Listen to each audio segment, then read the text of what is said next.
who was pretty more popular, I guess, maybe in the 80s. Yeah. He passed a few years ago, and he was really popular, I think, but then he got out of the radio. I used to be on his Saturday morning show a lot. Okay. And God bless his soul, he was a great guy, and he used to really stir things up. And he used to have his own public access show. He used to drive around Providence and just like attack everybody you see on the street in his car with a camera, just wheel it around and drive around. And, look at these people over here. Look at these people over here collecting this. And he just would go off on everybody.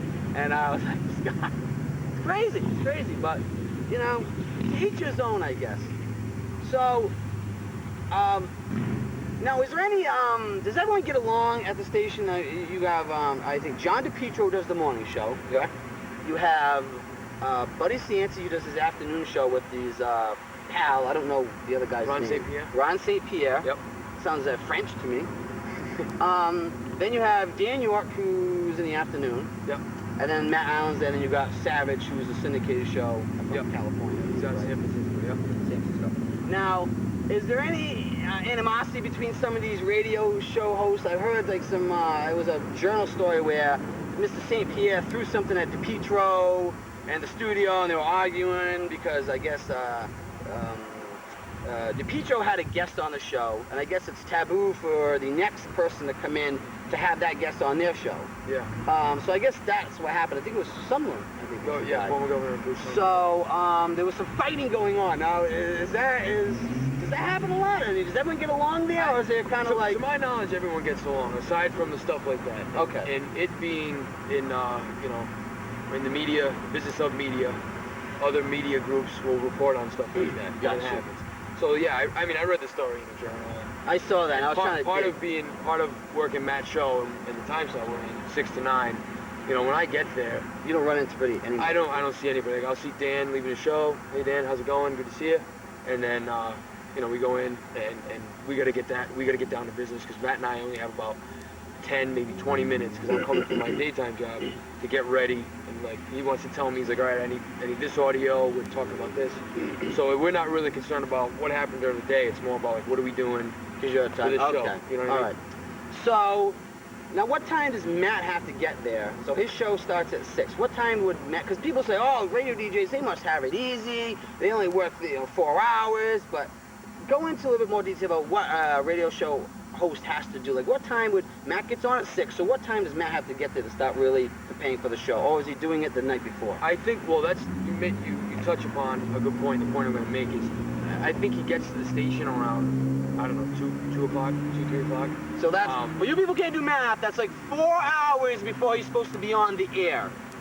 But then additionally, being a talk show host, and you know, you're doing the same thing on public access, you're reading papers, you're on the internet, you're talking to people.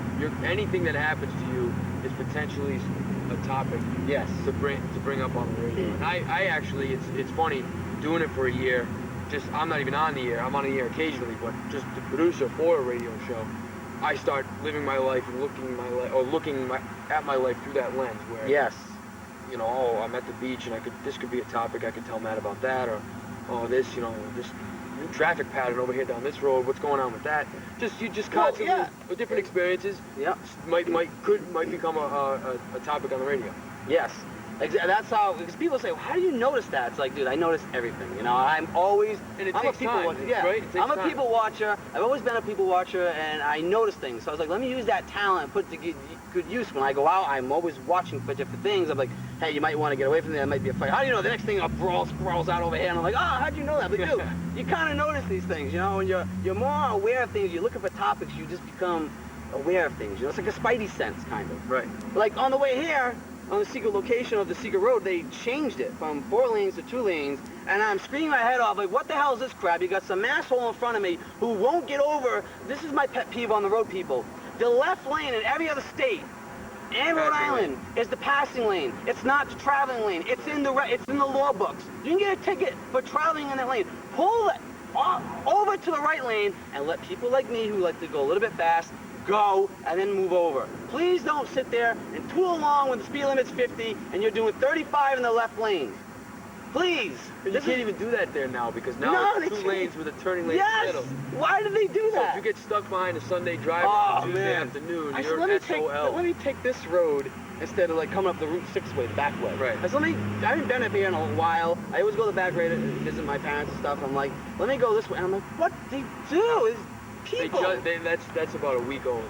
So they must have had a weeks lot old. of accidents or tickets or something. I don't even know. I've actually thought about, I'm going to call this with the town hall of that town. I thought to myself, the town hall of that town, and said, what was the motivation of that? What idiotic idea was that? So, Yeah.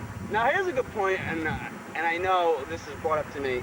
I was out, and this old timer came up to me. He's like, I watch your show a lot, and I like it. He goes, but I have a problem. Like Richard gets slacked all the time because he's on the show because he has a religious show. Yeah. So the guy's like, you, and he named some other guys. I don't even know who were the talk show hosts. He mentioned mine, a couple other public access guys. He mentioned Dan York, and I think he mentioned some other guy. And he said, you guys run your mouths, you guys got good ideas, but you run your mouths about this and this. And he goes, why don't any of you ever get together and put your ideas together and create a party or something like that? Or why don't you guys ever run for public office or something? Since you're so disgruntled about a lot of things that go on in the world, why don't you get out there and actually try to change it by running for public office? And I was like, wow, this kind of got me there. I said, well, sir, I said, I just took a new job, so I don't know what my hours will be if I'm working second shift and my days are off for Tuesday, Wednesday, or Thursday, Mm-hmm. It's hard to be run for the General Assembly because they kind of meet in the afternoon. Right. But my point was to somebody like Mr. DePietro or something like that, or even Matty, has he ever thought about like really running for a public office, or is he just not into that? Does he not want to make that kind of change, or does he rather sit and just get the public stimulating a couple things to think, and then maybe go out and make their own changes? Yeah, I think that's it. I mean, he gets that on the air. Somebody will call in and be like, well, if you're so upset about it, why don't you run for office? Okay, but that's not the business he's in. Exactly. He's a talk show host. This is what he's done, and and his hours won't allow him. Not even that. I mean, he just doesn't want to. It's every American's God-given right or constitutionally given right to sit and bitch and complain about something. Doesn't mean they have to get up and get their signature signed and start running for office. Yeah, that is true. That is true. So I think a lot of people make that argument. It's all right, but scratch the surface a little more. It's really just a cop-out. People who say, why don't you get up and well, I asked the guy, I said, well, how come you don't do it? He goes, oh, I'm too old. I was like, oh, all right. Well, that's, but I mean, he did make a valiant point. He did get me thinking that, I think once I get more of a situation where there's some new stuff going on, I think I might run for a public office. Right. Some people out there might laugh about it and stuff like that, but I'm not afraid to back down. I'm not afraid to go toe-to-toe with somebody. I think it would be good because this state, actually the state of the country is just going down the toilets, and I think it's do or die time, especially in the state of Rhode Island. It's do or die time. People need to start getting together and really, if you're disgruntled, start making some changes. And this is where, like, I know a lot of people, and this is where the argument where Richard came in one time. He's like, well, why would anybody vote for Chris Young? I'm like, why would anybody vote for Cicilline again? I know I don't live in Providence, but so I have really my vote. I don't vote, but my point was, why is anybody going to vote for Cicilline again? I know 4 people, 2 of my friends and 2 former co-workers of mine.